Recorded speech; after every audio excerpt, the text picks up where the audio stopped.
জীবনের পথে চলতে চলতে আমরা সবাই একসময় এমন একটা পর্যায়ে এসে দাঁড়াই যখন অনুভব করি এই লড়াইটা একেবারেই একার। চারপাশে অনেক মুখ, অনেক কথা, কিন্তু দরকারের সময় সেই কথাগুলো শুধু বাতাসে মিলিয়ে যায়। যাদের দিকে ভরসা করে তাকাই তারা অনেকেই তখন নীরব দর্শক হয়ে দাঁড়িয়ে থাকেন। সবাই জ্ঞান দেয়, উপদেশ দেয়, কিন্তু কেউ হাতে হাত রেখে বলে না, তুমি একা না, আমি আছি। একাকিত্ব তখন নিঃশব্দে গ্রাস করে নেয় আমাদের মনটাকে। একসময় মনে হয় জীবন মানেই বুঝি একার যুদ্ধ, একার কান্না, একার বেঁচে থাকা। কেউ বোঝে না সেই চাপা কান্নার ভাষা, কেউ শোনে না গভীর রাতের সেই ভেঙে পড়া আত্মার আর্তনাদ।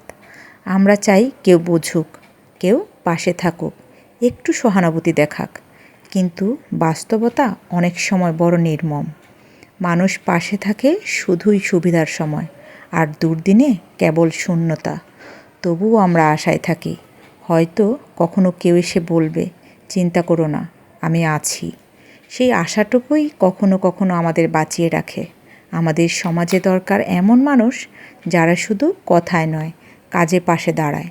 একটু সহানুভূতি, একটু সহচরিতা, এই ছোট্ট জিনিসগুলোই কাউকে জীবনের সবচেয়ে অন্ধকার সময় থেকে টেনে তুলতে পারে। আর এটাই বাস্তবতা।